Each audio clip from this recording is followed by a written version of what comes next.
Nabi hantar pasukan Nakhlah yang diketuai oleh Abdullah bin Jahsy. Siapa Abdullah bin Jahsy ni tuan-tuan? Abdullah bin Jahsy ini adalah abang ipar Rasulullah sallallahu alaihi wasallam. Sebab apa? Nabi berkahwin dengan Zainab binti Jahsy. Jadi Abdullah bin Jahsy ini adalah abang ipar Rasulullah sallallahu alaihi wasallam bulan Rejab. Nabi lantik Abdullah pergi bersama dengan 12 orang. Nabi tunjuk arah saja. Nabi kata kalau lepas 2 hari buka surat ini. Nabi bagi satu surat. Nabi bagi satu surat. Mana kalau kita tengok bila Nabi bagi surat, Nabi tak pandai membaca dan tak pandai menulis. Bermaksud bila saya sebut Nabi berikan surat, Nabi tulis surat, maksudnya sahabat lain yang tolong tuliskan. Tolong tuliskan. Dalam surat itu Rasulullah bagi pesanan. Nabi kata, wahai Abdullah, nanti 2 hari perjalanan barulah kamu buka surat ini. Jadi Abdullah bin Jahsy ni apa? Sami'na wa ata'na. Dia kata kami dengar dan kami taat. Pasti ada sesuatu hikmah yang Rasulullah nak bagi tahu kepada kita. Kemudian lepas 2 hari Abdullah membuka surat tersebut. Dalam surat tersebut Rasulullah sallallahu alaihi wasallam kata dengan Abdullah, wahai Abdullah, dalam banyak 12 orang ini, siapa yang nak balik ke Madinah dipersilakan. Dan siapa yang nak ikut bersama kamu, silakan ikut. Dan dalam surah itu Rasulullah sallallahu alaihi wasallam mengarahkan Abdullah bin Jahsy ini untuk pergi ke satu kawasan Nakhlah. Nakhlah ini terletak di antara Mekah dan Taif. Di situ Rasulullah sallallahu alaihi wasallam bagi tahu, wahai Abdullah, intip sahaja, intip pergerakan keluar masuk orang-orang Mekah, barang dagangan mereka, berapa ekor unta yang mereka bawa dan berapa banyak yang mereka kutip sebagai dana untuk peperangan ini. Ambil maklumat sahaja, jangan buat apa-apa. Dan pada ketika itu selepas hari pertama, hari kedua, hari ketiga, hari keempat, hari kelima, kumpulan Abdullah ni dia nampak 5 orang kepala Quraisy. Maksudnya 5 orang menteri kanan. Menteri kanan mungkin timbalan Perdana Menteri ke, Menteri Pendidikan ke, yang ada dekat situ 5 orang.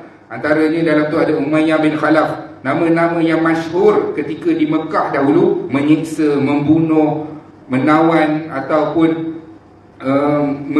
melakukan kerosakan kepada orang-orang Islam, melemparkan najis kepada Rasulullah sallallahu alaihi wasallam. 5 orang ini keluar. Mereka nampak, kemudian mereka berbincang. Ini 5 orang ni kepala-kepala musyrikin Mekah. Kalau kita biarkan, mereka akan masuk balik ke dalam Mekah. Apa yang kita nak buat? Sekarang ini masih lagi dalam bulan haram, hari-hari terakhir dalam bulan haram. Bulan haram ini, Islam ke tak Islam ke, sebelum kedatangan Rasulullah ke, mereka tak akan membunuh pada bulan-bulan haram. Bulan-bulan haram ini antaranya Zulkaidah, Rejab, Muharram. Itu bulan-bulan di mana mereka tidak berperang, tidak membunuh. Walaupun orang-orang Mekah ataupun bangsa-bangsa Arab ni, hobi kesukaan mereka adalah berperang, tapi mereka tidak berperang pada bulan-bulan haram. Kalau kita bebaskan 5 orang ni, kita tak dapat bunuh dah. Jadi mereka bermesyuarat. Dalam mesyuarat itu ada siapa dia? Ada Sa'ad bin Abi Waqqas radhiyallahu anhu. Mereka cadang, beginilah kita ambil keputusan serang. Sebab ini peluang kita nak lumpuhkan kerajaan Mekah. Sebab pemimpin selalu kalau nak serang, orang akan attack siapa? Kalau main chess pun, orang akan attack king dulu. King dulu. Sebab apa? Bunuh king, habis. Semua kuda ke, tentera-tentera ke, yang lain tu semua habis. Jadi dia nak attack ketua dulu. Jadi mereka ambil keputusan untuk lawan mereka ini. Sebelum mereka masuk dalam kota Mekah, 2 mati, 2 ditawan. Jadi para sahabat ni gembiralah, seronok mereka.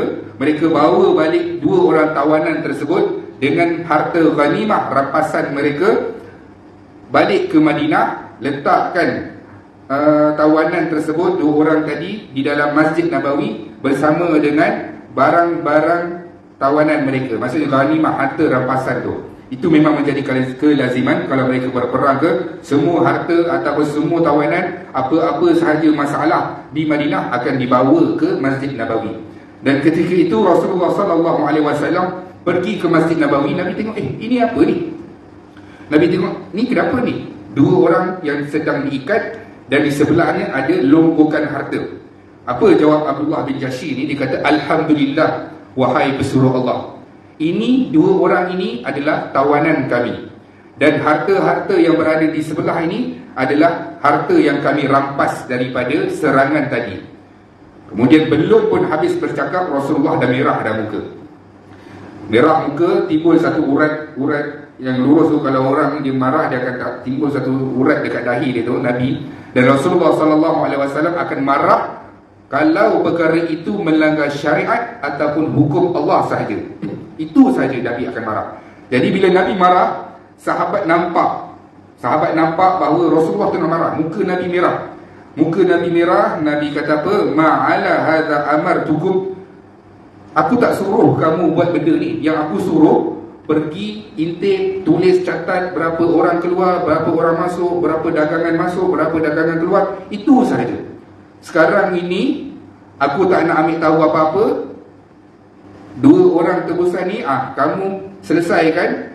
Harta rampasan ni, kamu selesaikan. Dua orang yang kamu bunuh tadi, kamu fikir, kamu selesaikan sendiri. Jadi para sahabat ni, bila Rasulullah marah, bumi Madinah ni jadi sempit buat diorang.